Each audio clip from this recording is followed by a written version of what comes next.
Pledge of Allegiance. I pledge allegiance to the flag of the United States of America and to the republic for which it stands, one nation, under God, indivisible, with liberty and justice for all.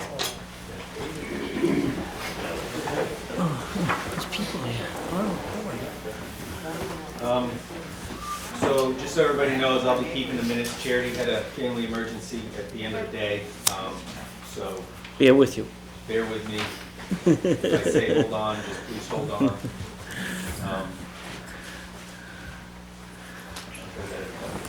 All right, so start with department head updates. I know, Brian, you're not here for that. You did that last time. So we'll start with Chief Sharp. So it's been a very busy time for us.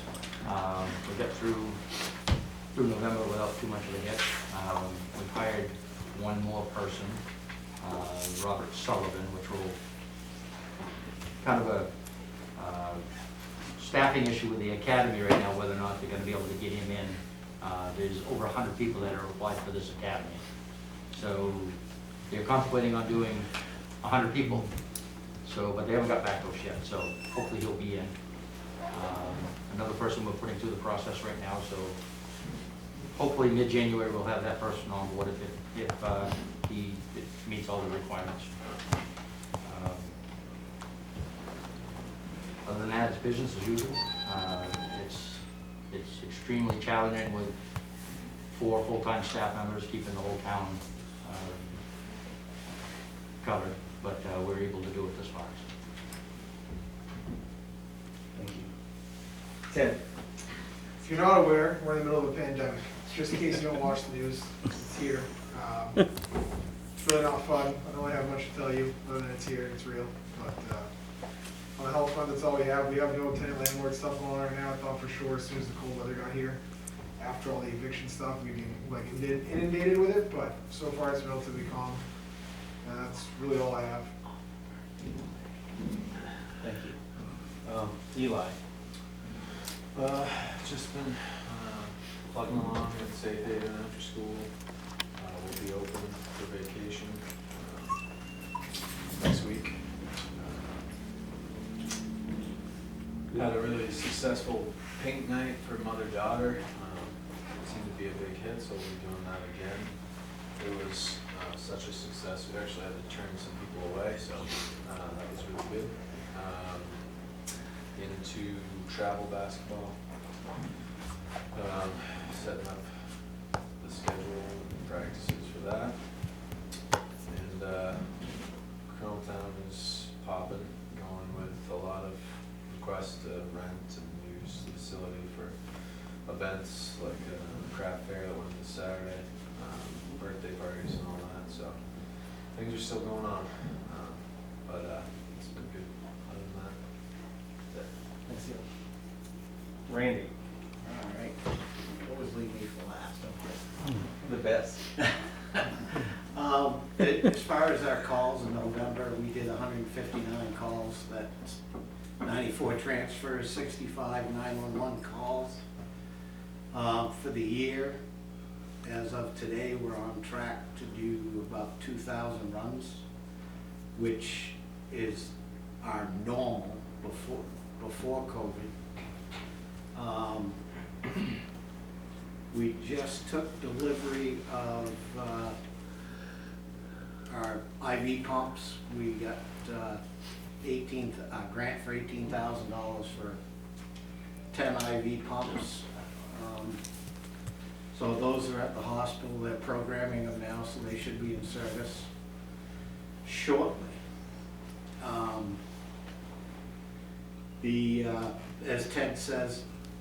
As Ted had alluded to, our COVID contacts, as far as patients, have been a lot higher lately, the last 2 weeks. And of course, there's no beds locally, ICU beds. So we've been transporting to Boston, Portsmouth, Portland, Maine. So that's been a little taxing, but we've managed. Our new We also got a ventilator on a grant, and that's been getting a real workout lately. Anyways, we did 3 booster clinics in town. We gave shots to about 70 people. We were pretty proud about that. It wasn't just local people.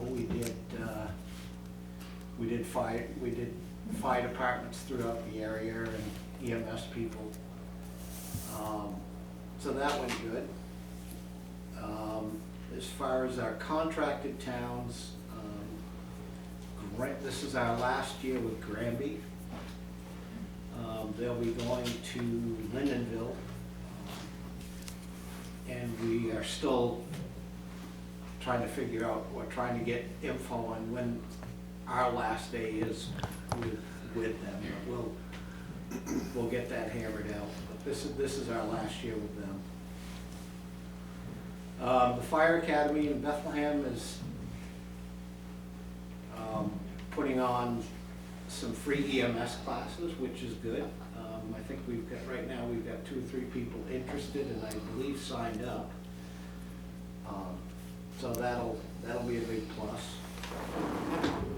We also have 3 or 4 staff members that are doing a Cpr Instructor class, which will be good for the area. Today we met with Weeks Hospital on doing community paramedicine,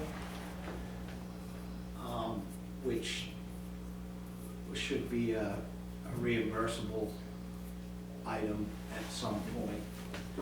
You know, if they discharge somebody from the hospital, we'll be going out checking on the status of them, or help them out with whatever, which I think is a good program. We've been looking at that for a couple of years. And as far as our PPE stock, or personal protective equipment, so far so good. Fortunately, we took advantage of a ton of free stuff, and we loaded up on that. The state has not opened up for any other free stuff yet, but I do watch that daily, to the point where it frustrates a lot of people, because if it's free, I'm gonna get it. Pretty much that's it.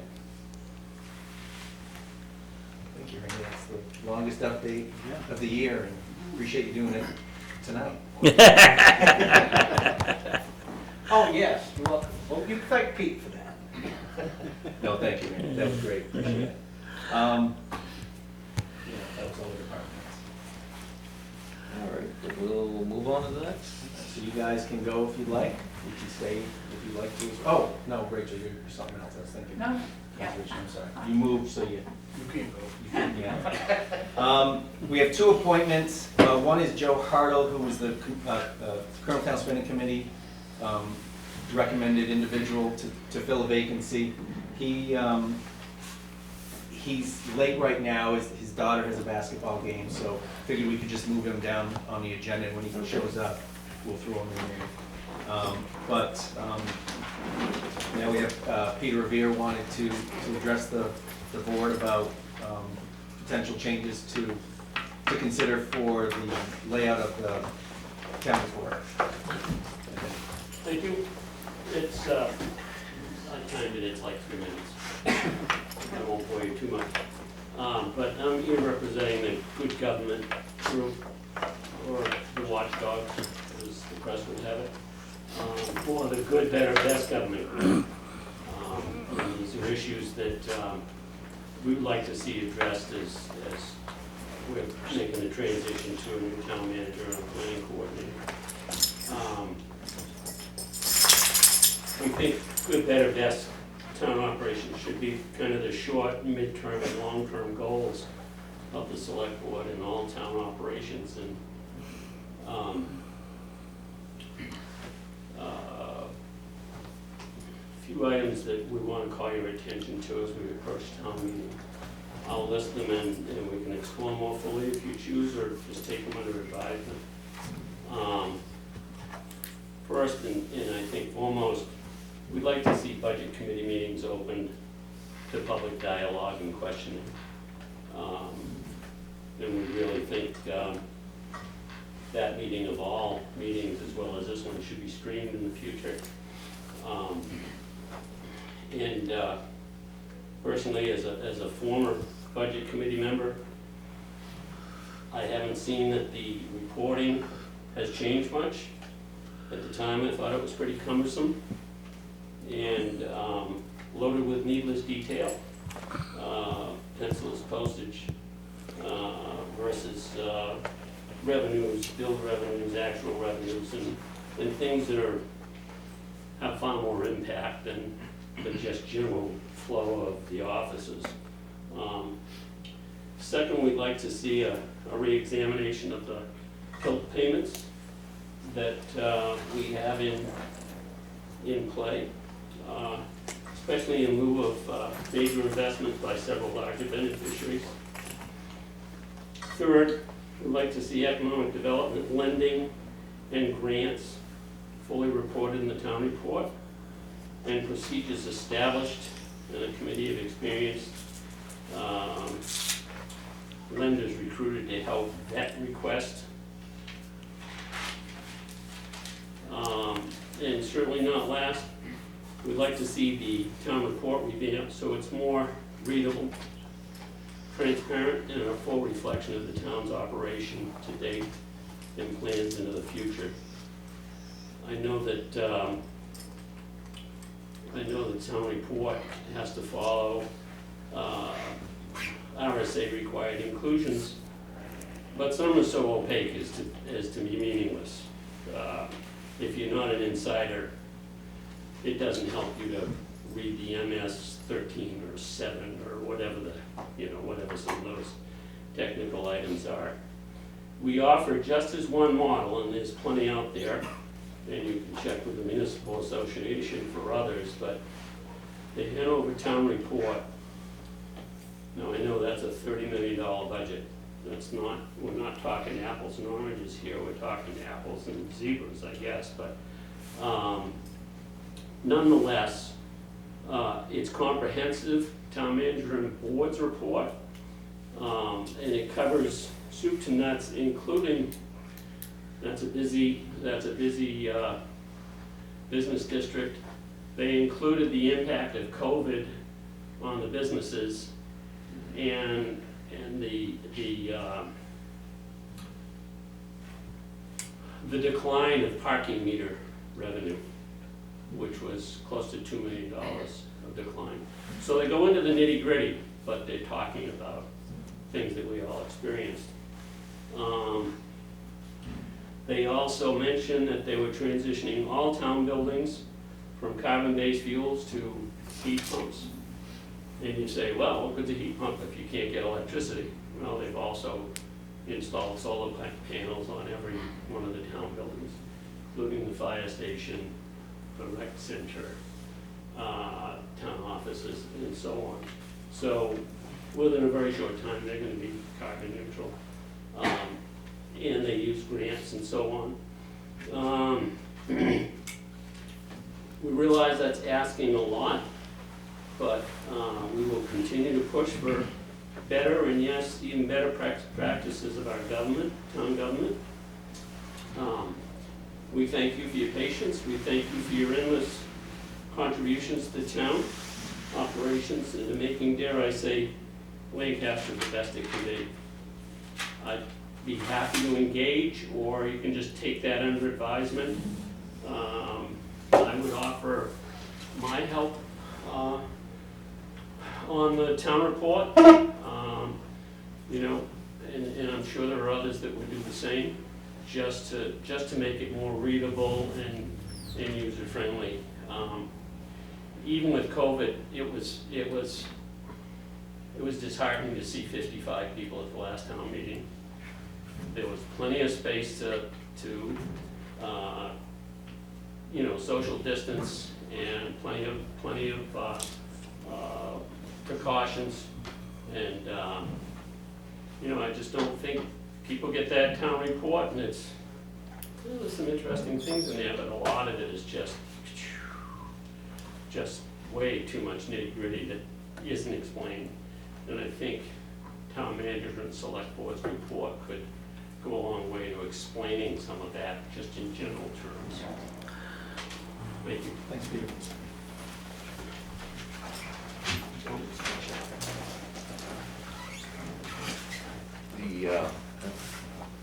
Any of the selectmen have any comments on that? I don't at this time. Definitely always open to make it more legible and easier to understand. We will go on. Okay, so we have a public hearing. It was discussed briefly at the last meeting. It's the rate increases at the transfer station. It was noticed in the paper and library and town hall. There were copies of the rate schedule. Brian is here to speak upon that. You guys should have a copy of that. Brian?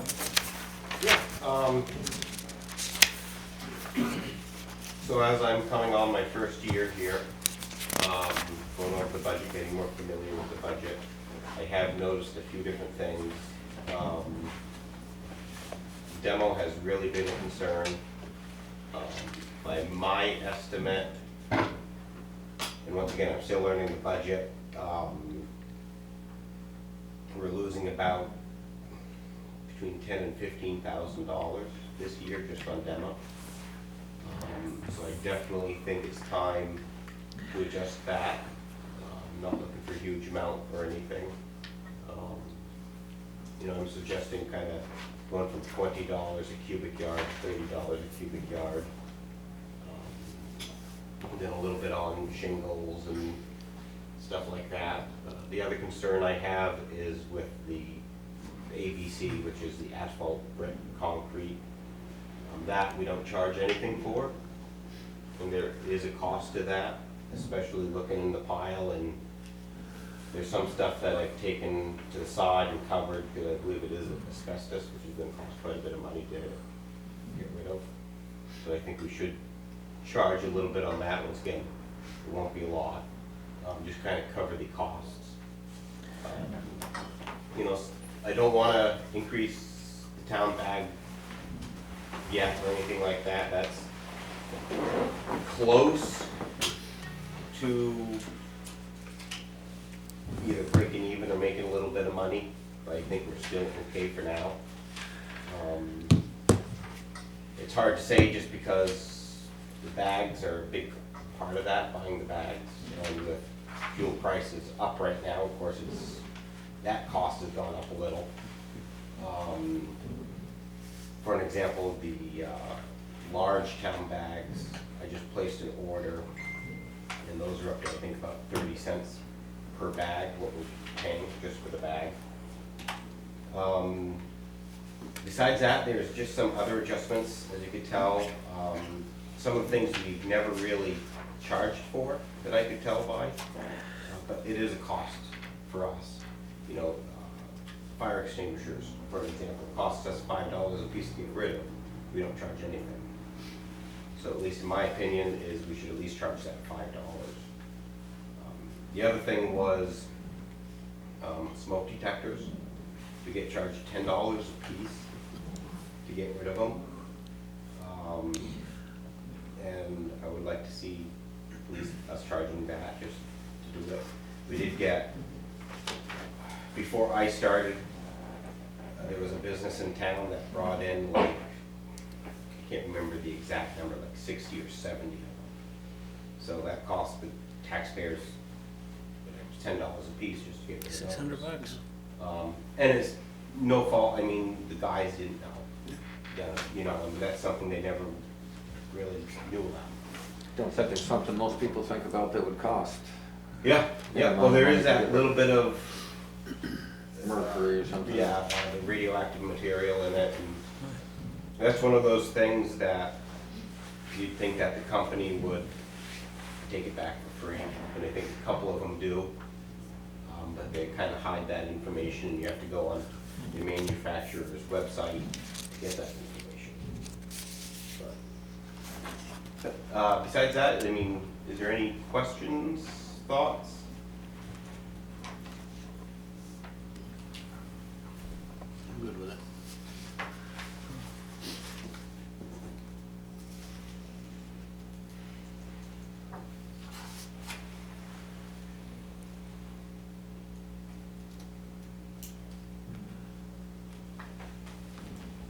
The other kind of big part of it is at the beginning of the year, which I know you guys, a couple people come in and talk to you guys about, is we're not permitted to take out-of-town material, let alone Vermont material. So I am kind of kicking those guys out, just because we are not permitted for it. I don't know when I report that on the annual facility report in January, what DES is going to say. I don't think they're going to find us because we are fixing the issue, but there is a small possibility. So I can talk to him. I got Mike Winsett on speed dial. Any discussion from the board? This time. And we'll, because it is a public hearing, any discussion from the general public? I don't think $20 to $30 a cubic yard is insignificant. I think it's a pretty healthy increase. that is kind of the maximum. So, you know, like anything, if it's light stuff, we're not gonna charge you that $30 a cubic yard. So, Well, we gotta know when we bring a truckload down there, what to expect. yeah. And it is hard without having a scale. Right. Yeah, that's right. Right. Yeah. Yes. I just say that perhaps the rising prices and everything will make people less cavalier about the way they live. It's that backyard dumping and burning. You know it will. It always has, and it will again. So it will always go on, but the other people who are conscientious will maybe think about it. So- Right, speak. Yeah. I think the majority, and I think Brian can allude to this, is the contractors, especially, we had a really, really big construction season. COVID made this explosion in construction. And talking to a couple of the people that do the construction, they're just gonna hand it off to their customers with this rate increase. So that, And they're they the vast users of this, where we're taking the hit. Contractor's gonna take less pay. Right. Contractor's gonna pass it on to the consumer. That's right. You. Correct. That's, We had this bunch of selectmen before that said, well, let the contractor pay for the general, for the demolition material. The contractor is not gonna pay for it, I'm sorry, the public is gonna And, pay for it. and this price has been there since 2003. So, that's the other thing, I don't think it's, my personal opinion, it's not bad. well, I don't believe the town can continue to absorb No, they can't. No. $20,000. They're losing money, they gotta do something, I guess what I'm saying is, It's, it's kind of a shock to see that they were that far behind and they gotta have that much of an increase to bring themselves back. Well, everything, it's definitely a hefty increase. So somebody was remiss in not addressing this before. Exactly. It's way over.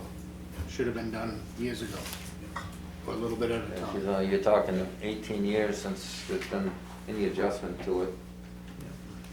It's probably something we should look at every 5 years or so. Well, I think with Brian, we're gonna have a better handle now. He seems to be in touch with tonnage and where he's at. And he should be able to give us a red flag, something's going wrong. And once again, if you think $25 a cubic yard is better than 30, that's Well, fine with me. I That's, think you've got to, like you just alluded to with the different products. You go in there with a full pickup load of sheetrock or a full load of shingles versus just lumber. You got to be able to compensate exactly. for the yeah. tonnage. Yeah, and that's kind of, once again, without having a scale, it's always Right. tough. It is. But scales way so Scales- expensive, you know, I mean, but you do want to, you know, if it's a full load of pressure treated lumber compared to a full load of insulation, Yeah. you know, you want to have at least that maximum price. Yeah. Yeah, it's got to be a judgment. Yeah, yes, Well, that Lisa? raises another issue that I brought up a couple of years ago at the select board meeting, and it was pretty much dismissed, but, Brian, to what degree is there separation of materials at the at the landfill, and can there be burnable wood which could be used by people in their stoves and stuff, you know, to be separated from everything else perhaps, I don't know, you know, that just seems like something that if it's not painted, if it's not wood or whatever, it could be used by people to, in their stoves or for kindling or something. So unfortunately, even if it's considered clean construction or demolition, meaning if it's a plain, unpainted 2x4, by DES regulations, you cannot burn it. You can, if you take it from your property and burn it on your property, Before it goes to landfill. before, yeah, you can, but if it comes to our facility, we cannot burn it. You can't even burn it there.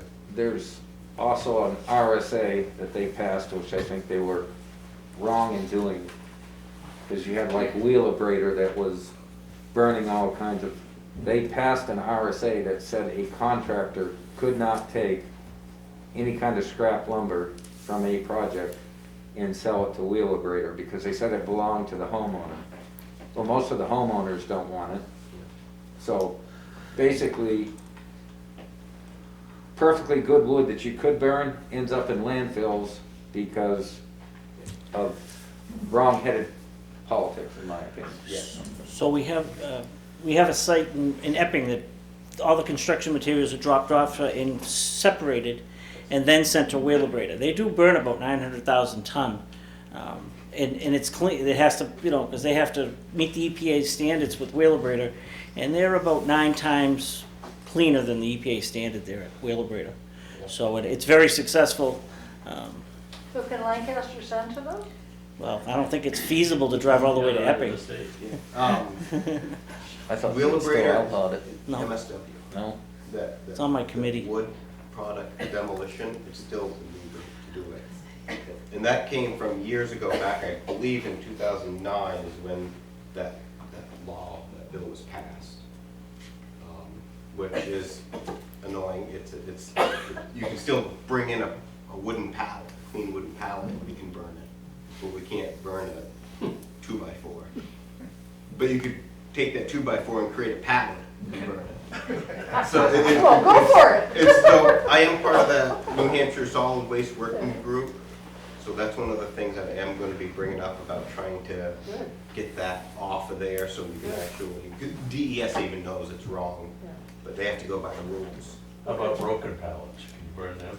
Yes. One to one. Yeah. Any other comments from the public? Yes. If they're throwing an amazing amount of, or an incredible amount of trash beside the roads now, and with this price, what are they gonna do if you up it? I know that people seem to believe that that you have to pay for everything at the dump, when half of this stuff is recyclable. I'm just a little uneasy about the number of stuff, whatever they're gonna throw out, whatever they can throw out the vehicle window for somebody else to pick up. I being one of them and several other people in here being that way, but it's just the amount of trash that they throw now, and it's building materials too, and housing stuff, and it's just amazing, the trash they throw. And I just am concerned. I know you can't control that, Brian, and the people are very good about taking the roadside trash, that the whole town is having to pay for this carelessness. If I could just catch one of them, then we could make an example out of them. I don't If think it's only. gonna happen. But I'm just saying that. And It's look at- always a concern, and I know that was one of the huge concerns when we went to pay as you throw, and there were a couple locations that were, for a while, used by those that didn't want to pay as they threw. I think we've got most of them cleaned up now, but it's always a concern. I think it's gotten so much worse in the last 10 years, because I've been picking it up that long. But again, we didn't have to worry, when I started, we didn't have to worry about empty drug needles and exploding bottles, so, Yeah. I mean, and now, I think they throw microwaves, they throw, oh my God, you wouldn't believe. I mean, the cans you can at least crush so that it doesn't take up so much room, but, oh, it's nasty. But anyway, I don't think there's a solution. Yeah. I just live beyond the dump, so if you're not on, I get some of it. We'll, 33 tires to be exact. All right, just a concern. If it gets really bad, I'll tell you. back to the board. I'm good. You good? I'm good. Do we want to adopt these? Do we? Make a motion that we adopt. I'll second it. I've got a motion and a second to adopt the new transfer station prices. Any further discussion with the board? Seeing none, all those in favor signify by saying aye. Aye. All those opposed say nay. The ayes have it. Thank you. Thanks, Brian. Appreciate it. All right, moving on. Old business, review and approve the minutes of December 6th meeting.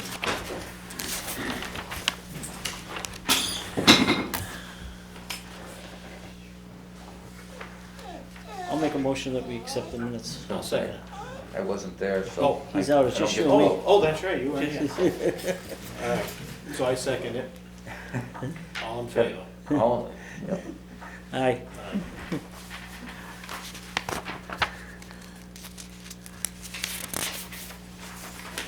Are you abstaining, Leon? Is that because you weren't here?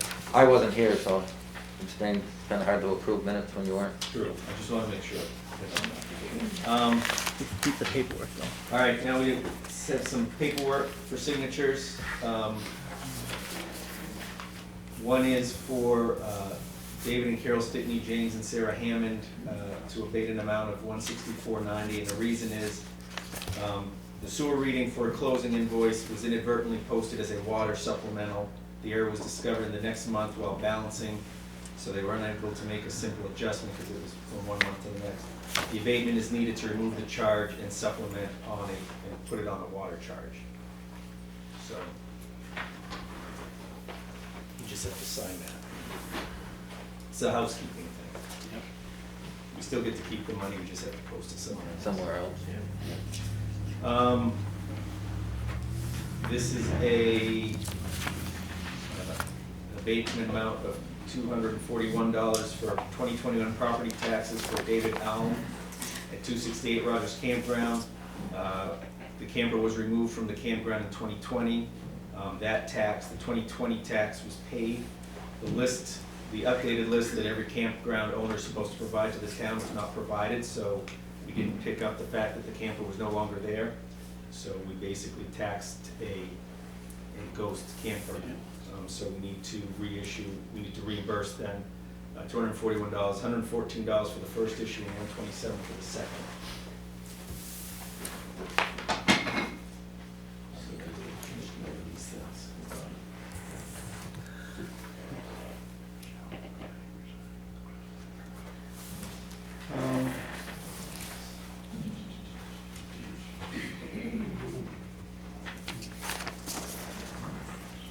Oh, and these are abatements concerning Rogers Campground that you guys approved at a previous meeting. Yes. You just have to sign the abatement forms. There was Brian Becker, Marriott White, and Taryn Lupo.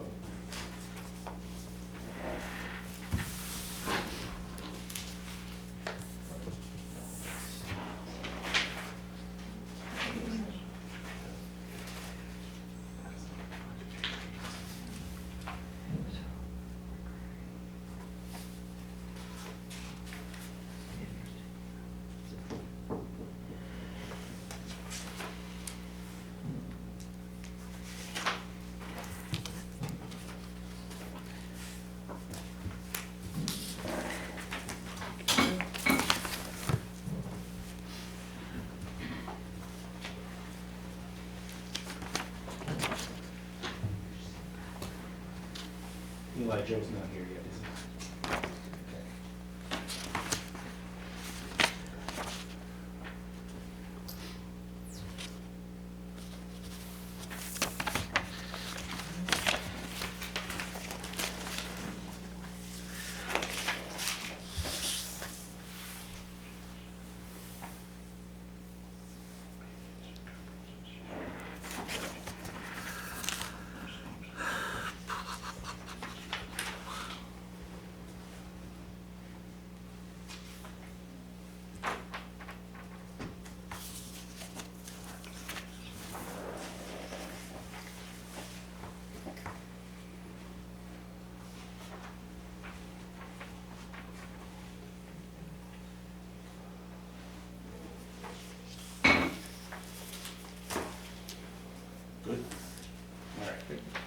next item, public access at the lagoons. Brought this up last meeting, as a discussion point, just to get, because it was talked about at some point, you would basically reconsider the decision to shut down the lagoons. It was provided with some information with me that the town, per our legal counsel, does fall under a statute that limits our liability for providing open land, as long as we're not asking for anything in return. I don't remember what the statute number was, but a similar one that's open for snow machiners, for property owners who open their properties up for snow machining, hunting, stuff like that. And then you guys decided to just have because, well, Leon wasn't here, we figured we'd wait until this meeting, when all three of you were here to discuss it.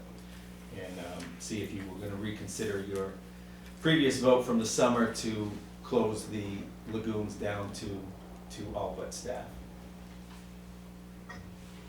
So there you go. I had asked, and I think he has a sample one of a liability waiver. I know they say that we're not liable in ways, but as much protection, if we're gonna allow this for the town, I think we should have. So if we have someone that's gonna go down there and do a bird count or bird study, that we should have something on file where that person is not only by that statute, but has said that they're personally aware that the town will not be liable for. And that was my take on it, that if we were gonna allow it, we needed just an extra layer of protection. Yeah. I for one, I'm not in favor of opening the lagoons. There's a fence around that lagoons for a reason. And as we talked about briefly last selectmen's meeting, that we have solar panels in there, we have water, and I just don't see why we need to allow the public in there in them conditions. That's my feelings, and I understand that you guys go and watch the birds, and I'm all for that. I like watching birds too, but I just don't think the lagoons is the right place to be doing that. So that's all I got. Anything? I really don't have a problem with the bird watchers if they stay on the trails. I don't really see a problem with it, if there's no liability to us. If there's liability, then obviously we have a How do we regulate it, Troy? So in the past, the gate's been wide open. Right. Okay? We've got young adults, young kids walking around. They don't really understand what that is. They want to go down and do some, walk near the water or something. Mhm. How do we fix that? If we're gonna let people in, how do we manage that, I guess? I don't know, other than if they came in, and signed something when they're going down there. You aren't gonna have the kids if the gate's wide open. Oh, you mean kids going Yeah. down there, yeah. How do we manage that? I guess that's what I'd like to know. The thing is, we don't have a gate that keeps people out now. And No. I'm not saying that maybe we shouldn't. No, but there was a gate there that was, Yes. that was the same as the chain link fence, That's my concern. Legitimate concern, I believe. And we will take comments from the public at this time, because, yes. Why don't you contact Ken Valerie, the state electrical inspector out on the Grange Road, and ask him his feelings on allowing the public around those solar panels? Because I'll tell you right now, his answer's gonna be no. Those aren't built, they were built behind a chain link fence, and they aren't built for the public to be around them. And he'll tell you that. I'd suggest you get a hold of him. I think it'd make a big weight of decision on, or big a weight on what your decision's gonna be. Rob? I'm sort of interested in it. I guess the issue is, there are a lot of people who are bird watchers and have an interest in having access for observation. I know we have a platform up on Mount Prospect that's for the Raptor flyaways going up in the valley. So I'm interested in how close do you have to be to observe the birds? Is there some alternative in which an observation platform could be built next to the lagoon? And I'm not sure that that would be a town expense, but Audubon Society or a group who's interested could do that. My experience is in Texas where they have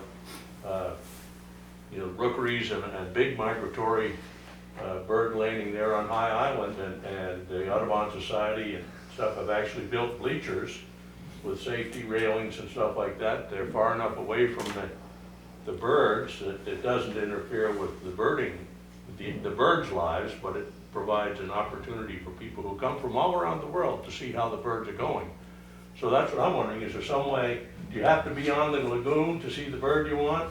Or could there be some way, if there was a platform, so that you weren't having to look through the chain link fence and you could still observe? Yeah, I take a stab at that. I think that's possible.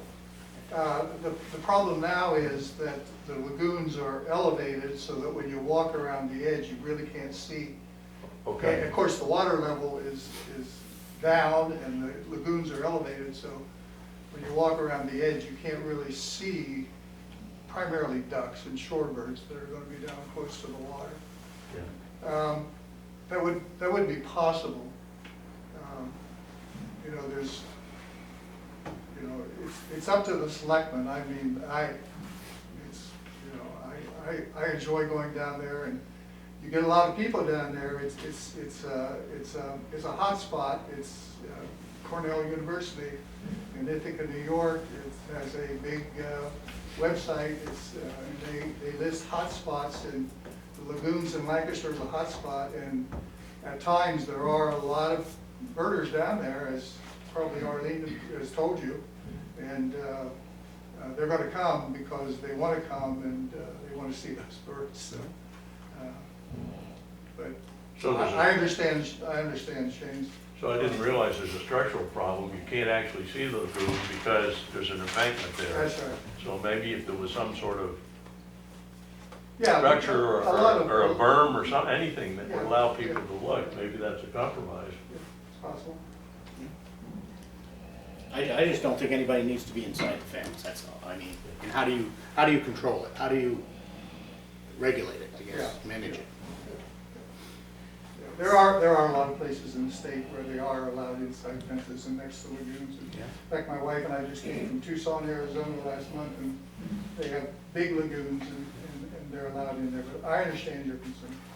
Okay, thanks. Anything else? When you voted to secure the lagoons, it was for a good reason. And there is a lot of, they should get a big grants to do a lot of work in there. And when they cleaned the basins out, the streets out, there were huge trucks going in there and dumping big things daily. You've got a bunch of heavy equipment, and it's an industrial site with pipes and everything working in there. It's foolish of you to put things in, to allow things in the way of what the purpose of the lagoons is. Sooner or later, somebody is gonna get hurt. There are other areas that you can watch the birds, the same birds that come there that come otherwise. But there is a gate on it, and it is posted, and it's been very good, because there's a lot of work going on in there, inside the lagoons, which is what it was for. So it's like Shane said, you gated it and put it in there for a reason. It has to be secured. That's part of the federal money that you agreed to when you took the money. That has to be secured. But also that access road that they've been using, there's the signs going up, and that's not going to be access for the public. It never was. And so they're not going to be able to go around on that road and get in there. That has been agreed by the people, that in fact is not a public road. It never was. So you've got the main road, and that's the one that's the only one you can use to get in there, because the rest of it's all private property. I mean, we can't say what that when the 10 feet we mentioned before may have been done before. The town lost the thing on when that, there may not be 10 feet all around it that they can stand on, because when that was said, it was inside the lagoons and the fences were not up at that time. So we don't know where the 10 feet starts, but it most likely starts inside, not outside the fence. So you secured that whole area, which is not really a good, but they can't go use that road to go around there, and our land is halfway in that road anyway. They're not gonna be able to use that.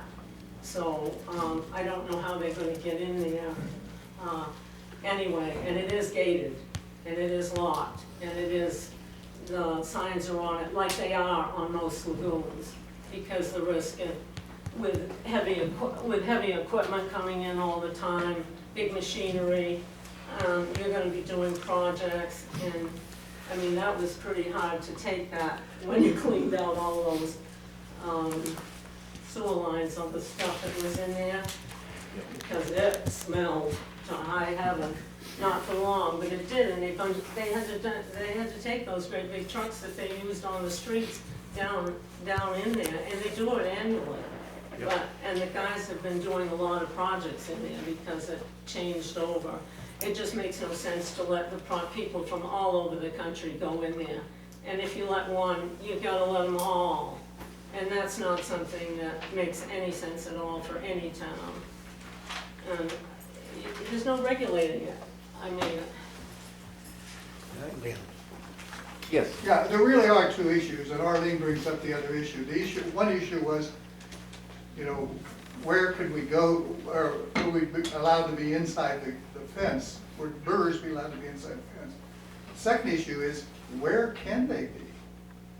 That's what we look to you to tell us. Where can they be? I mean, Arlene's professing that they shouldn't be anywhere. I've had people tell me that, yes, you can go down there and you know, go in the road and so forth. That's the other issue that needs to be resolved. Well, I think the main issue tonight is whether we would consider allowing anyone inside that fence, and there's been some concerns expressed there. So I think that is our decision tonight. Now, whether in the future something could be done outside of that fence to make a platform so you could see into it, would be a future decision. But I think tonight what we're looking at is, are we gonna allow access inside that fence? And can we put the other issue on as an agenda item? Yes, so we could probably do that. They'd be looking to the spring probably before this bird, you know, they go back there in 3 months. Yeah, we'd have to start discussing it. Right now. Right The bird now. count is a minor thing. I mean, it's not a minor thing, it's a major thing. But it's one person going in there. The real issue is all the people that want to come to go to look at a particular bird in the lagoon. You know, and that's Arlene's, that's what, you know. Well, and that's not only her concern, I mean, the concern's been expressed here on the board too, is the number of people, the access, and as always, we gotta look at the town's liability. Even though we have these statutes, we know how things work. If somebody gets injured, next thing you know, you got a lawsuit going on, and even if you can beat the lawsuit, you gotta spend money on lawyers, and I understand. we try to avoid that. I would just like to know where we can go down there, if we can go at all. Okay. That's, you know, there needs to be some decisions made on that. So, like I said, I think the decision tonight would be whether inside that fence is gonna be open or not. Okay. And then we'll talk about it outside the fence? Outside, and maybe what we can do to facilitate it. But we had voted to close it and secure it, and that's what stands right now. Is there a desire on the board to change that status? If there is, I'll entertain a motion. I'm not hearing a motion, so my ruling would be the inside the fence area remains closed this time, and we will entertain something, maybe we can do something outside in the lines of what Rob was talking, some kind of a platform that would allow. But you gotta address the issue of if people are gonna be allowed on the property. Right now, my Outside understanding, the fence, my, on the property. my understanding is that's public property. Public Belongs to property. the town, it's public property. Yes. So I cannot tell you, you can't go outside of that fence. Tonight's ruling is inside that fence is off limits. Well, that's, I mean, but Arlene doesn't feel that way. And Arlene has talked to people that come down there. I mean, that's one of the conflicts here. Well, she's talking about the road, and I think there's a resolution that's coming up on the road, and it's only the road. You can't be, yeah, you can't use that mural because it's a private access. The town doesn't own all of it. Correct, is for what I'm understanding. Right, the road at the end of Water Street, just before the Allens on the left, that is not a public way. What about the road that goes into the lagoon? That's the town. That's town. Just town. That's a public way. Right. Well, I mean, it's a driveway. It's a, yeah, it's a It's a driveway. driveway. So It's by town road. rights, if I go to the lagoons, park on the road that takes me into the lagoons and tour around the lagoons, 360 degrees around the lagoons, I'm within my rights to do that? That is my understanding, My yes. understanding too. That's true. Yes, I live out near there, and I walk there all the time, and I take my son and my husband, and we ride our bikes, and we take that loop, and it never occurred to me that that was a private road. So if that's the fact, why isn't there a sign We're gonna saying, put one up. this is They took private? it down because it fell down, and I requested that he put it back up, and it's in the process. They're going to put that back up. It ends right there where that entrance to that road is, the public road ends there. The rest of it is my driveway, and that's a private access road. And you don't, on the back side of it, I don't think, I think that's always right up to within a few feet of the fence. I don't think that's open. And one other point I'd like clarification on, is it only within 10 feet of the fence that people are allowed to circumvent the lagoons? property that is owned by the town is public land. Well, I don't know what's owned by the town. Is it only within 10 feet, out 10 feet No, from the there's, fence? I can't remember how many acres there is down there. Me neither, so I'll try to take a stab at this. What I'm pretty confident in saying, some people might disagree, is you're facing the lagoons from Water Street. Let's call that's the front. All of that from Water Street up to the fence is public. On the left-hand side, from the fence all the way down to the road the Allens are talking about, that's public. On the back side and then the left-hand side, that might be where there's maybe 10 feet available outside of the fence, if that, so it's not Backside clear. isn't 10 feet. What's that, Arlene? The backside isn't 10 feet. Yeah, that I don't have a firm Yeah, 'cause handle on, but I do know at least that front and the right-hand side Okay. should be pretty the front and the right-hand side? right. So you own the road, Yeah. we own from the fence down to the road.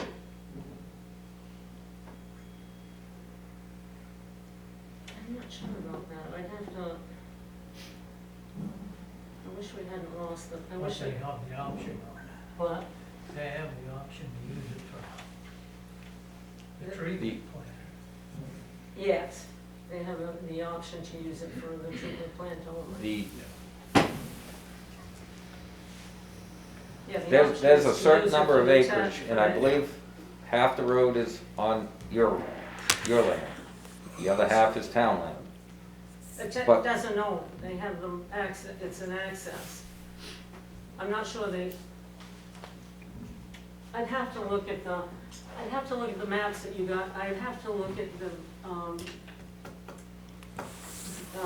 as-built that you guys lost. And that's the tough part. And I can make this statement, and I don't want to be controversial, but I know what's on record down at the Registry of Deeds. And the town owns that land. It's not a right to use it. On The the, not town the road, but on the owns- front part. Not the road. Not the road. That's what I said. But the front was taken for expansion of the lagoons. Until that time, we were supposed to be able to use There's it. is no restrictions on that property, and that is by the deed. The town can use the property for whatever the town that deems I- necessary. That I don't. That's how the, There are restrictions on the land because when land is taken, you have to use it for what it's taken for, and that was for expansion of the am lagoons. telling you, pretty sure we provided you a copy of the deed because you refused to provide us a copy of the deed. So I looked it up. That property was sold to the town with no restrictions. I showed the selectmen where the deed was. I'm not gonna argue the point. The town owns the land, and the land was sold with no restrictions. That's all right, but we've never had trouble with the front part because even if you walk up to the fence, you can't see anything. Chief Whitman, I mean, whatever you decide to do with this, we have people traveling from all over the way. It's like putting a town ordinance in place. They don't know what these are. Is there some way that you can put an information board or? Market. I don't know how it would be, but it would be unfair for me as a citizen to get down there and know what the rules are, but somebody coming from another town or state or even a neighboring, whatever, they go down there and they don't know what the 10-foot rule is. They don't know, can I be here, can I not be here? I think we should consider about putting something out there so it keeps everybody happy, because as far as the police department is concerned, you having signed permission slips or liability slips, we don't know who has that. We don't have access to that 24/7. So when we get the call from Mrs. Allen, we don't know who's got what. So however we can put that information out so it's accessible to everybody, whether it's on a website, whether it's posted on the board, whatever we can do, can we just put something out so everybody knows what to expect, when to expect? But the decision tonight is that inside the fence is off limits still, and it's gonna remain off limits. We will, if we get to the point where we're gonna do something for observation, then definitely we will get some specific guidelines. I think we beat that one to death. We will. Where is the sign that you were gonna put up? Where is that in the process? A little too cold to put it in the ground now. It's too cold to put it in the ground now. Come spring, we're gonna put it out. We'll put 2 up on Get either it up side. early because there goes down into the spring. Thank you. All right. So, we're done with that? Yep. Cool, thanks, guys. I believe we have Joe Hertl. Is that- Hertl. Hertl, yeah, thank you. Thanks for Sorry about having that. Mike's gonna be Mr. fine. Hertl was, his name came before you guys at the last meeting. He was recommended by the spending committee to fill a vacancy until the election in March. And it was discussed that nobody knew him. Apologies to that. No, that's okay. This to meet you. is Nice him, to or at meet you. least Nice to meet you. somebody claiming to be him, so. Yeah. I don't know if you want to say a little bit about yourself? Yeah, so I've lived in the town since about 2007. Yeah, and I have 4 kids. Stepson that goes to White Mountain, he's a sophomore. A daughter who is in 5th grade. Son who is in kindergarten, and one who's going to the Montessori. So, yeah, really enjoy the town, enjoy the system, and want to make sure that we can contribute and yeah, benefit our youth.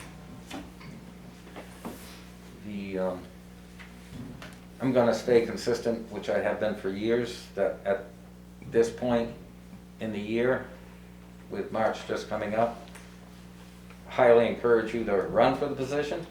Okay. But I personally wouldn't support appointing someone at this point. And can tell you, you can look back, that's been consistent, that I think because it's short time, we got 3 months, the voters are gonna be able to make that decision. So I personally, again, I don't speak for the board, wouldn't support an appointment at this time, but I would highly encourage you to run and start campaigning now. Okay. That's my opinion. How's the rest of the board? Well, I kind of echo that. That's what we had for a decision with the budget committee. Yes. Yeah, but I thought here's the deal, guys. You gotta give me and the board some guidance so they know what the cutoff time is to bring a name before you guys. Is it November, is it December, is it September? I mean, I understand the concern. I know that my understanding with the budget committee issue was that a new person, could be somebody completely new, never been on a budget committee before, would be thrown into the budget, on a budget committee immediately when they were preparing the budget. The busiest time of the year. They don't have any concept, any perception of what to do, and you might be putting them in at a disadvantage. I think it's a little bit different in this instance for a spending committee member or a planning board member or zoning board member. It's just regular business as usual type stuff. So, I mean, if that's what this board is gonna decide, that that's the process, then we need to let all the boards know, so they don't go out, try to find somebody who's interested, have them go through the not that it's a ordeal, but go through the process of doing something and then find out that you weren't gonna consider them anyways. So I just have a little bit of a concern. I thought I made that plain that at a low, I would say anytime after October, November, we're coming up to town meeting time. And actually, I would still applaud them for going out and finding interested parties, because how many times do we come to town meeting and we've got nobody on the ballot for those positions? So, like I said, Again, like last time, I'm not really educated on how that works with this current town now, because the town now controls stuff, so it's a spending committee. Do they need a certain amount of people on the board to make their decisions, and how does their bylaws or The whatever? board is 9 people. Okay, 3 people, basically 3 terms expire every year. okay. So they are at, I'm assuming it's 8 now with, Yeah, something like that. right, so that they have, out of a 9-member board, they have an 8-member board. Okay, so does that hinder in your decisions if you don't have that ninth person? No, I just feel bad for bringing them out here. Yeah. No, I'm trying to. Actually, we're glad to meet him. I hope he doesn't feel bad, and I don't want him to be Yeah. insulted, or you shouldn't feel bad. No, yeah. This is to me, it's a great introduction. He's interested in doing it, and I applaud him for being interested in doing it. And again, that's my personal thing. It's always been, when I've been on this board, when it gets late in the season, I've never voted to appoint one that I can remember at this point. I highly encourage him to look for those days that it's gonna be, you can sign up and start your campaign now, because I think it's great. I think we went hands down. So, I have a couple things I'm not clear about, which is, there's an opening apparently, there's a Yes. vacancy, correct? So, hasn't there been somewhat of a tradition of filling vacancies, and then when the time comes, that person can run for election? Yeah. So that's one question. The other question is, what would be the harm in having someone, I take Ben's point about, you know, budgetary committee is a really critical thing, and you need sort of to be in on it from the start, but all these other things are sort of a continuum of, you know, so maybe a separation can be made, but wouldn't it be beneficial to have someone like this fellow be on that spending committee until the end of the year, run for election, if he doesn't get elected, so he's gone. But if he does get elected, he's kind of up to speed, and we all benefit from that.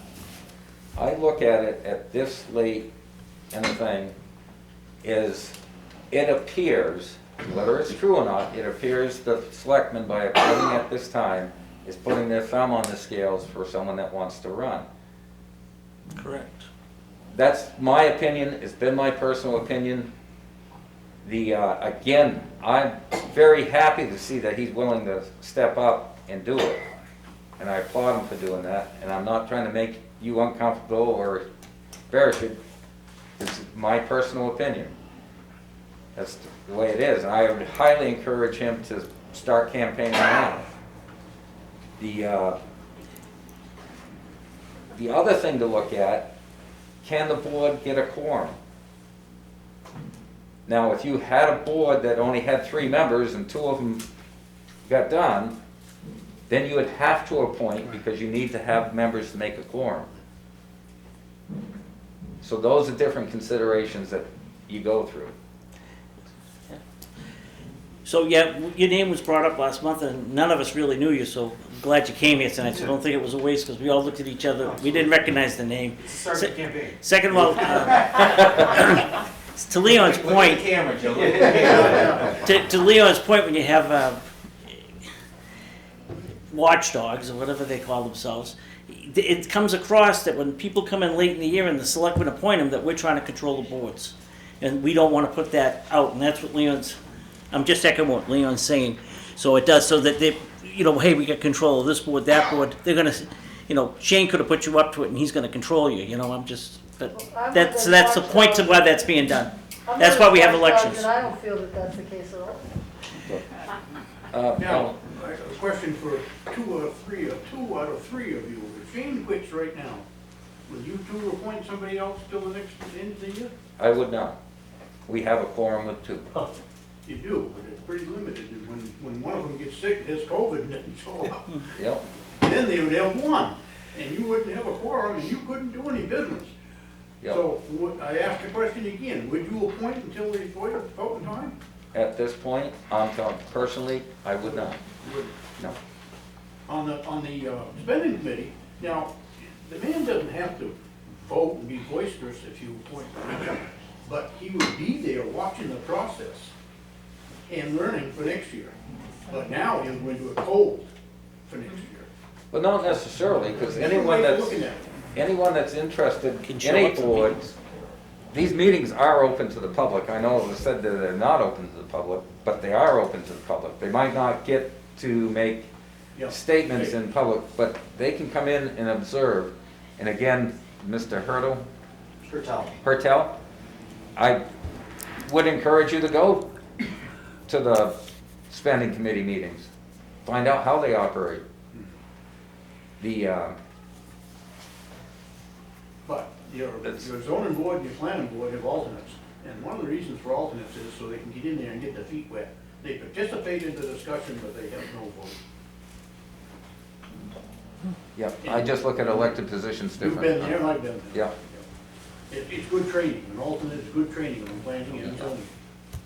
And sometimes they get thrown into the fray early because they have to, because somebody's not in. Generally speaking, they participate in the discussion, but do not vote. Like I said, that's my personal opinion. And yes, Rob? Well, since I'm coming up for nomination to the budget committee on this agenda, I just want to go on record, I have quite a bit to say about this. And I hope that this discussion will continue. Is that going to come up, or should I introduce my topics now? No, you're on the agenda. Okay.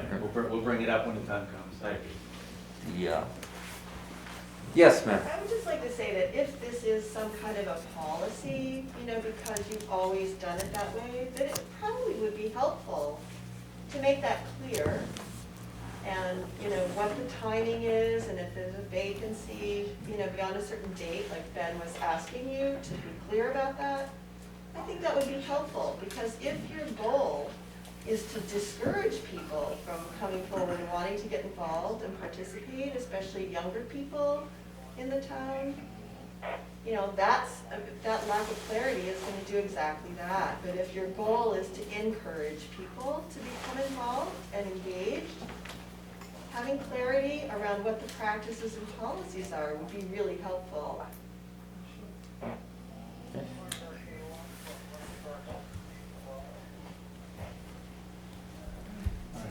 So that's done. That's done. Boards. Sorry, Joe. Sorry, Eli. The boards, it's still, they was asked, do we have to take an official vote, or do, I don't think you have to take a vote, you just choose not to fill it, I guess. Choose not to or fill. move the table? Yep. Well, you're not gonna table it because you're There's not no gonna motion. reconsider it. Okay. You could table it until the election and you three can make your decision in the ballot box. Well, and like I said, I don't want to discourage you, that's my feeling on it, and I hope I see your name on that ballot. And yes, we have one more. I just have a quick question. You said there are 9 members normally on the board? On that particular On the one. budget Spending committee. And you're down 1, Down one, yeah, so you're 8. correct. And I know the budget committee starts meeting in January. So they're gonna be entering the No, next year. No, it's the spending, Coloneltown Spending Committee is at 8 from 9, is what we're Oh, I talking. thought we were on the budget. No, spending. No, we're on Oh, okay, Coloneltown. good. Okay. We will be on the I budget thought it was committee. the town budget. We will be on the budget committee in a minute, Patty, so hold on. Okay. I won't put that in the minutes yet. I've got a comment about what Carrie said. Wouldn't it be wise to put it in your policies as far as putting in a date, so someone, doesn't, jump the gun, so to speak? Yeah, I agree. Policy that That's- after October 31st or November 30th, we will not make any appointments because of the reason, which I think is a good reason. But it probably would be helpful to have it That is, policy. So you're gonna go in working on not a full committee, Down 1, right? yeah. They would be down 1. You'll be down 1. yeah. It's only possible, I've been on several committees, it doesn't happen very often, but could have a tie. When it's an even number, That's true. but I don't think that. You could, but usually not, but the, Mostly it's union is pretty close. So that's it. All right. so, So now we'll. again, I just want to say thank you for be willing to step up, and am looking forward to seeing your name on that ballot. Okay, great. Thanks for everybody's time. Nice meeting you, everybody. Appreciate it. Nice to meet you. Thanks. Thanks, Eli. All right, moving on. Abatement request for Nancy Clouvier. Owns a camper at Rogers Campground. She was taxed on her camper, but believing it was unregistered, but the camper was registered as a non-resident with Town of Lancaster on February 22nd of this year, and is valid through March.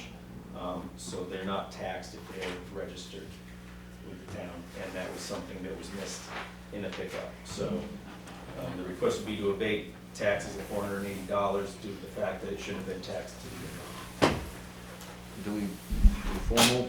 I think you have to make a motion for that one, yeah. I'll make a motion on the abatement. I'll second it. Without charity, I'm gonna go. We've got a motion in a second, I believe we did, on that, on abating the tax on the camper for Nancy Cloutier. Is there any further discussion? Who moved in second, I'm sorry? Shane, Shane and Troy. Oh, Shannon, Troy. The usual. Yep. second by Shane. Seeing no further discussion, all those in favor signify by saying aye. Aye. All those opposed, nay. The ayes have it. All right, next thing is, it's time to consider what you guys want to do with Flume Media, who is here in the room with us tonight. Thank you very much. So the original agreement back when we started this in July was for Flume Media to record the remaining meetings, selectmen's meetings, which was 12. They missed one, so we've got another one. They'll be doing the first one in January. The rate at the time was $200 a meeting to record them, do whatever editing they do, make me look pretty. Haven't done it yet, but we're working on it. And then post it on YouTube, and we have a link on our website for that. So they did, Chad submitted a new proposal, which would be the first, basically the first 6 meetings in 2022 would be at the same rate of $200 a meeting. And then the remaining meetings of the year would be $240 a meeting. That's the kind of the guaranteed contract, and then you threw in potential municipal video coverage extended, which would include up to 6 hours of their employee time for setup, filming, editing, processing, video categorization online, used for specialty events, town parades, additional coverage outside of standard meetings. That's $360 for each event. And then $850 for town meeting live stream in 2020. Includes up to 10 hours of employee time for setup, filming, editing, processing, live streaming, video categorization online. Includes multiple cameras up to 3, audio and live streaming access online. So those two are just prices that are set, aren't included. So the total amount estimated for just the select board meetings as they're done now for the year 2022 would be $5,520. There is some, as far as viewership, the, let me see. I mean, it averages, there's a high of 54, which was the July 19th meeting. I don't know why that was a big one. I'm not going to go to the first meeting in December. That was only 5. That was a couple weeks ago. So then the lowest after that was 12 in September 20th. There is the average view is ranges from 10 minutes on one meeting, which was in October 18th, to 14 minutes on August 18th, to as low as 4 minutes for the November 1st date. So I don't know what you want to do. So you were, that was a maximum viewing time? That was the average view. Average.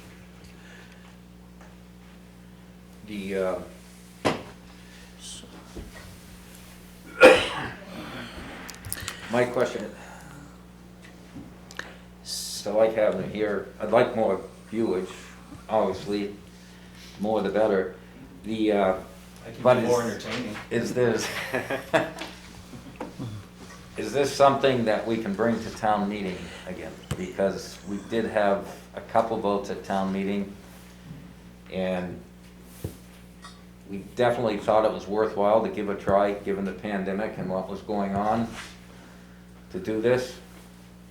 And yeah, I mean, I think that's probably fair. I guess my question to you then would be, are we okay with continuing the meetings leading up to town meeting? Which so was at the $200, at the current rate of $200. Which was my next question, is how are we set budget-wise? Because I don't want to go over our bottom line. Next year's a new year, Leon. You get a whole new checkbook, man. So yeah, I mean, it could be, that could just be, you know, it would just, I could put it in, I can't remember what the budget line is, I took this out of it. I think we have like a marketing line or something like that. I mean, it's only, well, it should be about, we're gonna get the first January one for nothing, second January one we'll pay for, 2 in February. So we only have 4. Four before town meeting that we'll have to pay for, so that's $800. So I would think that we go to that and pay the $850 to stream the town meeting that day, and then let people vote that day. Okay. Let them decide. And then let them decide. We have the information. Yeah, and let them decide. Let them decide on how many. So we can stream that meeting and the remaining meetings to town meeting. So let's, actually, I'm gonna break that into 2 different things. I'm looking for a motion to continue broadcasting the selectmen's meeting until the town meeting, I'll make that which would be $800, I believe. Yeah, and I'll confirm, make sure Chad's on the same page as I am, but. I'll second that. I've got a motion and a second. Is there any further discussion? Seeing none, all those in favor signify by saying aye. Aye. All those opposed, nay. The ayes have it. We'll now move on to live streaming the March town meeting. I make a motion that we do. I second that. I've got a motion and a second that we will live stream the 2022 town meeting in March. Any further discussion? Seeing none, all those in favor signify by saying aye. Aye. All those opposed, nay. The ayes have it. And then we will take a vote at town meeting on whether the townspeople want to continue. Yes, Rob. Jordan, if I can make a comment about the viewership numbers. There's two things, there's the raw statistics, and then there's also who's viewing it. I know that the Caledonian Record and several of the newspapers actually look at the meetings to see what they're going to report on, and subsequently articles are written about it. So even if 3 people were the only people that look, that doesn't mean that it isn't having a large impact. I know I've personally gotten calls from Paul Hayes at Caledonian saying, where's the video? And it was the time that, there was just a problem. So considering the numbers, you have to look behind the statistics. And I want to make sure that I say this in public, and I've told Rob it a few times. My thought is if the newspapers are using the live stream that the taxpayers of the town, not live stream, but the videos that the taxpayers of the town of Lancaster are paying for, then maybe the newspapers should provide a little bit of a kickback to the town of Lancaster. Because I think it's a little bit ridiculous that they're taking advantage of us to write articles that will be selling their newspapers. When it costs a butt ton of money to put an ad in a newspaper nowadays. And we're legally obligated to put ads in papers. Yeah, So that's it's an interesting. Well, I like Yes. to say that if the newspapers are surviving at all, they're doing well, and the Caledonian Record is a great little paper, so I'm grateful to have it. But other than that, I have a question for the board about the town meeting, the forthcoming town meeting, and is there any plan, I mean, what is the plan? Is it gonna be, are you intending to do this the same way you did last year, or have you been looking into any kind of alternatives or changes in the modality? And in the what, In the, You're asking, the way of doing it, I mean, assuming everything is the way it is now, which is, I believe we'll go through the budget committee process, and we will present these costs to the budget committee and possibly do a warrant article.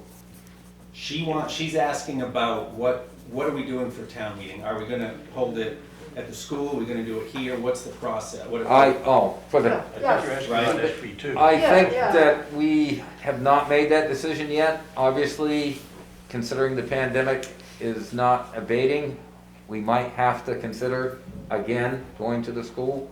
well, that's why I'm asking, and I'm wondering if you're considering any new wrinkles, which is, for instance, making it possible for people who are not there to vote somehow. I don't That's know. SB2. I know it's complicated, but That would have to fall under, you could do the exemption, but it'd have to be a state of emergency declared by the governor. That's the only time we've done remote voting in the state ever, and it's under a state of emergency. Yeah, and Well, it's, SB2 allows you to have a deliberative session and then a voting session. We're not SB2. We're not SB2, No, it's a but the school. way that's accomplished is you have to have a warrant article with 3/5 of the voters Right. have to approve it. And- So that's the but form. that wouldn't be effective, even if we could get it passed, that wouldn't be effective until 2023. Right. And it's very cumbersome too. There are lots, it seems It is. convenient, but SB2 is complicated. so there are no towns in the state right now that have voting by No. that they're Electronically, watching remotely? I do not believe so. There is none. I know they tried to do that for a political party's convention, and it was a complete disaster trying to get it, Well, it's challenging for sure, yeah. so. All right, thanks. I will say that we started talking about that in the town office about what we're gonna do for town meeting, because we'll have to make a decision at some point soon. And Rob did send me some information on what Vermont's doing, but part of that is led by the legislature. Ours hasn't done anything yet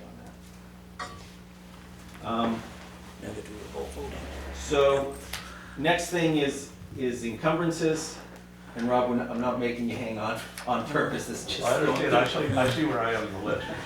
Yeah, you're not ready to hide tonight, sorry buddy. My dinner's getting Save the best for last. So, Rib waiting for me over there. So I don't think this is a process that we've necessarily ever done, at least since I've been here. So we're gonna have to encumber some money, which is meaning obligate 2021 taxpayer money to be spent in 2022.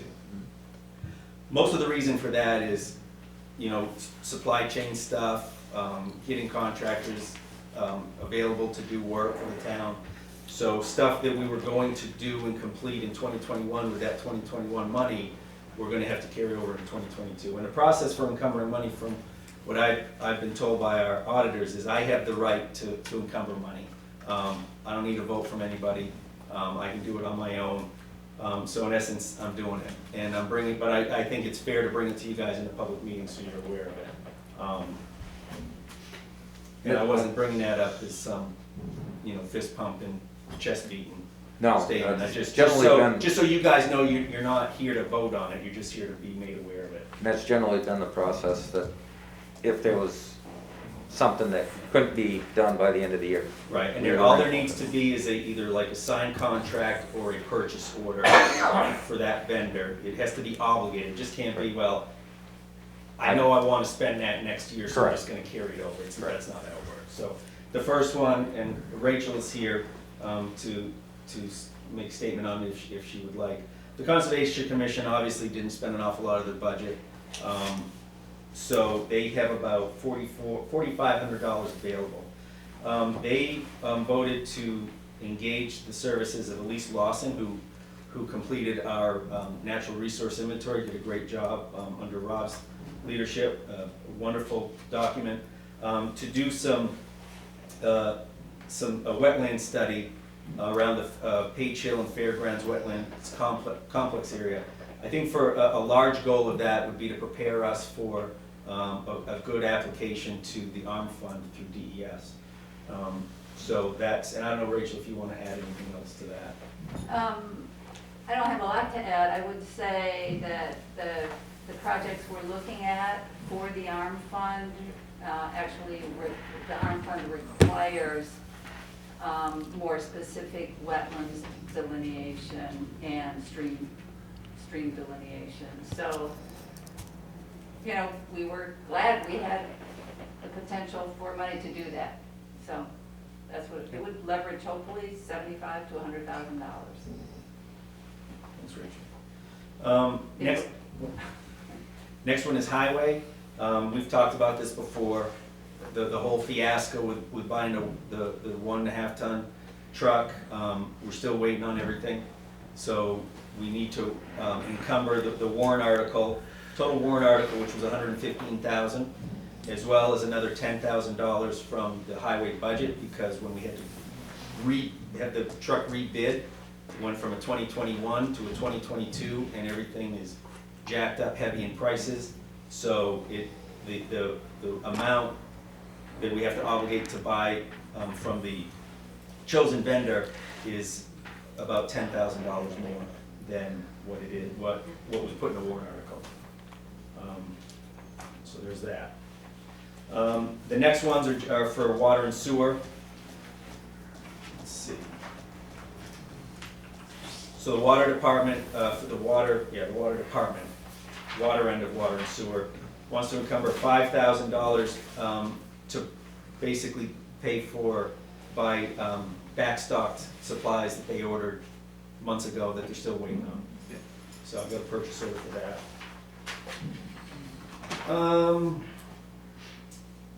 For sewer, this is to do cleaning of the main pump station. They do clean the grit from the main pump station twice a year. That wasn't able to be done completely over the course of the year because of COVID and scheduling.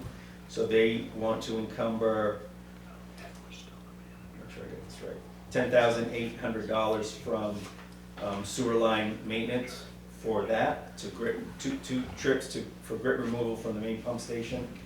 And then also they had done some manhole rehab. They weren't able to complete that because the company didn't show up until later in the year, and then they got a certain amount done, very little amount done, and then the weather turned cold and that stuff doesn't stick when it's cold. So they have some monies left, and increase in price, they have some monies left over from the warrant article that was for that.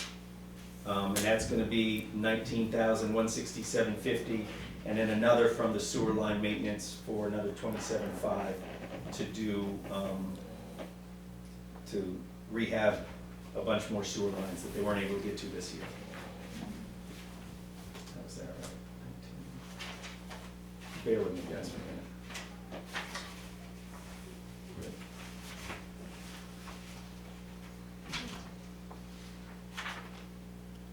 Yep. And then the last one is the SCADA system. So that was an extreme delay because it took them forever it took the vendor forever to get the circuitry, the technical stuff they needed, computer equipment needed to complete the SCADA. They've got it half done. The other half will have to be completed in 2022. So we're going to encumber the rest of warrant Article 15, which is $56,890. And I gotta make sure.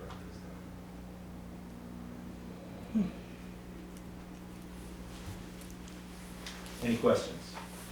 Take that as no? No. Okay. Can I ask you a question Yeah. about that? Can I ask you a question about that? What? The funds are already appropriated, but in your truck, we're gonna go up $10,000. Should that be rebid? Well, we did, Dave. What it was so we put out bids for a 2021 truck, and there was a whole mess with the winning dealer. When we put the order in, with the salesman never put the order in with the company or the factory, whatever. Then he ended up leaving. Nobody knew what was going on. We figured everything was fine, so we called to check in, and we're told that we never put an order in. So we were scurrying around to try to find another 2021. They were trying to find one. Other dealerships were trying to find another 2021. None available. So we then put it back out to bid, respec'd it as a 2022 because that's why the cost. And now they're putting, car dealerships are putting surcharges over and above sticker price because everybody wants a car. I understand. So that's why. So we did put it back up for bid. But no, it's a good question.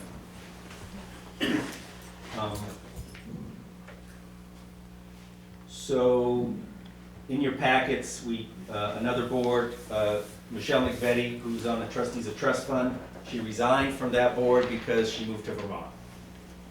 So they have a committee of two now, which is, I think it's just Peter, Revere, and Jeff Gilman.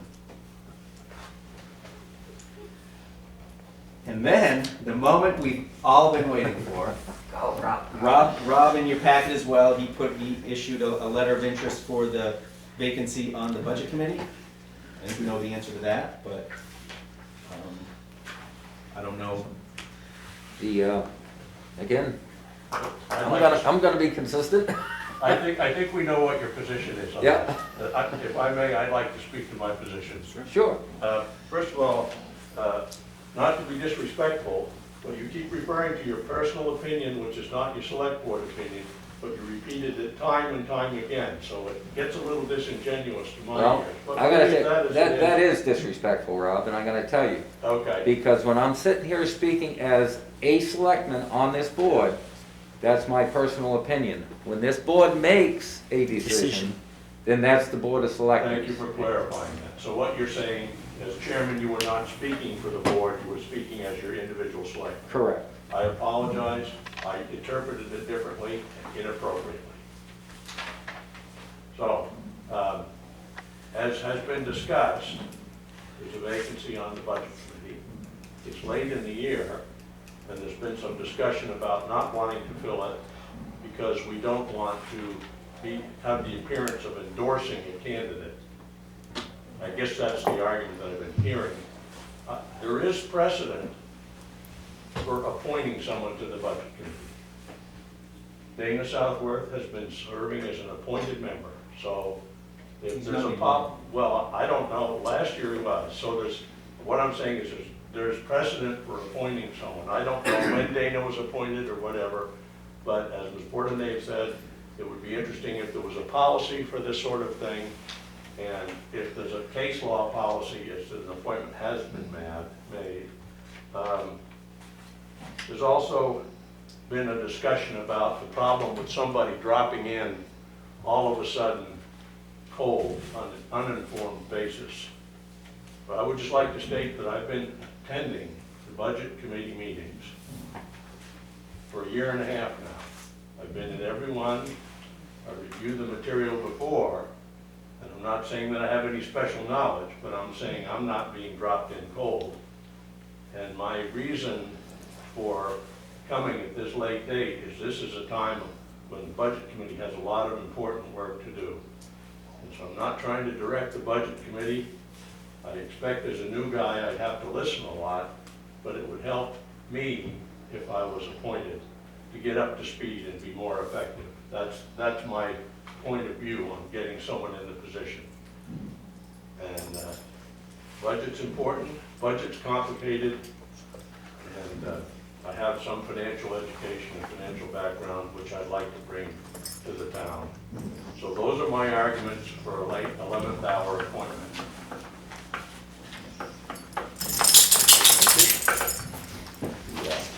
Again, like I said, I'm gonna remain consistent, no matter what, but what's the board's pleasure? Well, we did have another individual express interest in this, and we've told him that we weren't appointing anybody. Was there a letter written? Have you? No, there was not a letter, it was expressed. And, Well, I wrote a letter. yeah, no, I see that, yeah. I mean, I can't comment to hearsay, but He didn't write a letter because he was told that Because he he was wouldn't be told- considered. I Right, told he wouldn't be considered, and So that's, that's why. if we had to go to consider, we'd have to go back and consider Again- him. again, yes. But that's not gonna happen, but we'd have to do that. I am kind of embarrassed of tonight, sitting here, that we had a gentleman come here to be appointed, yeah. right? And yes, we can do it better. We can have we needed to have our policies in place. That's our fault. At least I feel it's our fault. And I apologize for that, but we did make a decision that we were not going to put anybody on that budget committee and let the voters vote. On the spending committee, yes.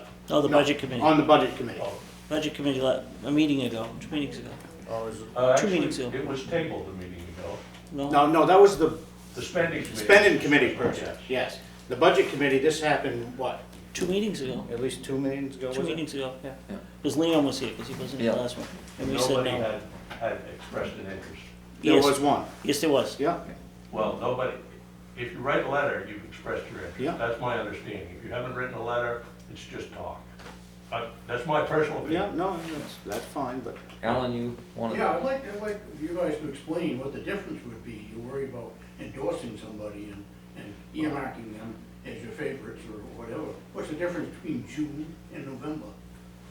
I've never heard about endorsing, Huh? I've never said, No. worried about endorsement.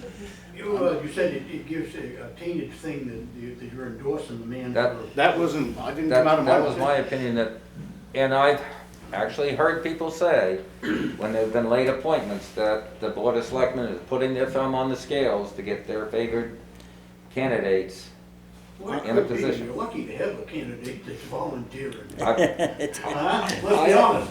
Again, I I'm a favorite don't now. see any difference I- between you appointing somebody in June or in November.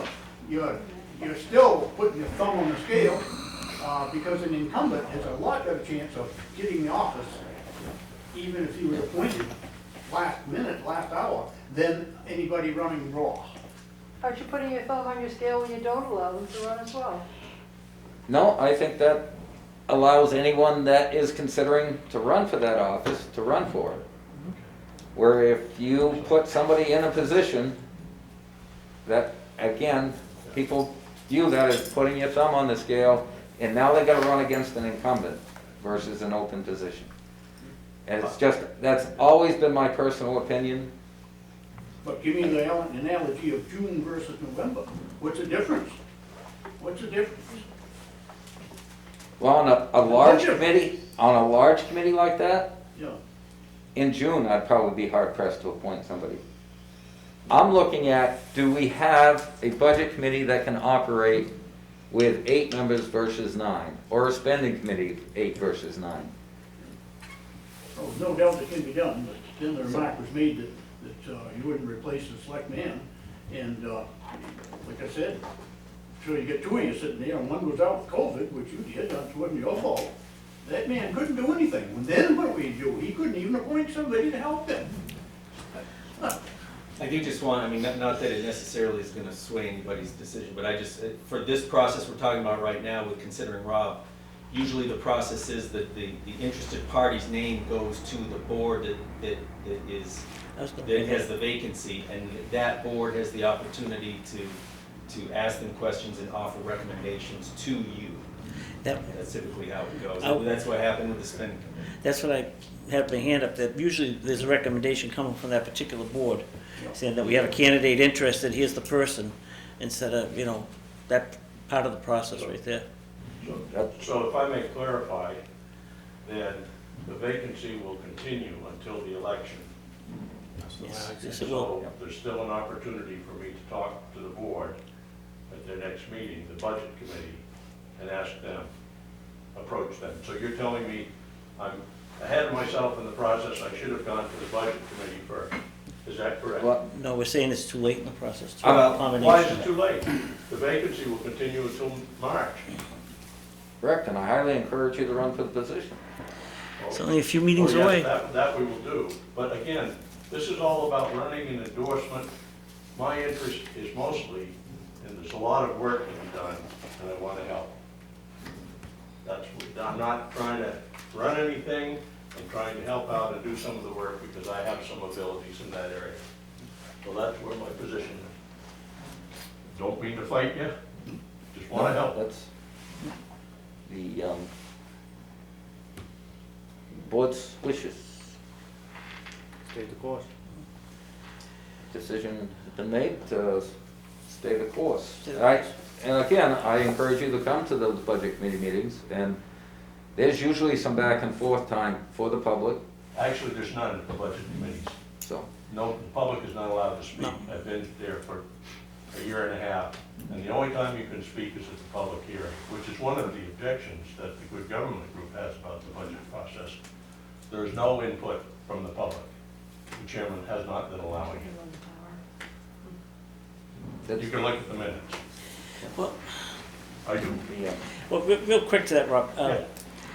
Doing negotiations, Leon's less favorite topic, unions, and they always say, well, we had legislation last year, well, the public should have input on that. The problem is when you get into a budget committee and you have public input in there, they can't get their job done. Their job as a committee is to get the budget done and present it to the public. Same way when I ran the union, I had to put put it together and then present it to the rank and file. If other people get in there, nothing gets accomplished. So that's the reason, I know it's not a good reason, but that's the reason why we can't. We just had a vote in the State House. They wanted to open all negotiations to the public. It failed. It got crushed in the House. You can't. You'd never get nothing done. And I did this argument on the floor of the House. Nothing gets done. I couldn't agree with you more. However, the custom in this town is that the chairman, Mr. Rideout, or whoever is the chairman of the select board, usually says, is there anything from the public? At the Conservation Commission meeting, Rachel always asks at the end of the meeting, is there anything from the public? This is how it goes. That doesn't happen at the budget committee. And there have been some pretty important things going on in the budget committee over the last year and a half that many people would like to speak to, but they don't even bother to go because they know they're not going to be allowed to. I take your point completely. If you try to let the public help, it's a big problem. But at the same time, there should be some way to take public comments at these open public meetings, I think. I can recall one arrogant chairman of the budget committee, and this is a long time ago, so you're not gonna guess who it was, but he sat down here in the town hall during the public budget committee, people tried to pick the budget apart, people tried to ask questions and tried to change things, and he said, folks, it's too late, you should have come to the budget hearings. That's wrong. That's wrong. And I tell you, he could have been lynched. Yeah, It was absolutely wrong, of course it was.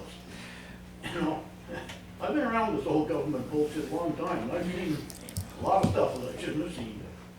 Okay, But it's completely within the prerogative of the chair not to take public comments. I understand that. Well, if you take it too much, shut them off. we'll move on to other business. Okay, great, thank you. No other business, new business, and just for information, in your packet, application for air permit for Amnesic Asphalt, 653 Main Street. This is the AB excavating the Asphalt plant, mixing yep. plant project that was approved at the planning board back this summer. So they applied to DES for a air permit. You have four building permits. You have Chris McVetti wants to construct a stick-built unheated addition to his garage to be used for storage. I'm sorry, Mr. Bodwayne, Eves Bodwayne, killed his first name, I'm sure. 35 Weston Road, renovating existing home, replacing plumbing, installing electric ground faults inside bath and kitchen cabinets, and some basement work, finish off half a basement. And then there's a couple of building permits that still are requiring some conference with the fire department, and it's basically PAC Solutions. They bought the Oddfellows building and the Chesley block, and they're doing some renovations to renovate some for residential space as well as the commercial space on the first floor. That's good. And that's all I got. That's all you have? Do we have anything more from the board? No, I don't have it. Anything last from the public? Seeing nothing, entertain a motion to adjourn? I make a motion to adjourn. I'll second it. Got a motion and a second to adjourn. Any further discussion? Seeing none. All those in favor signify by saying aye.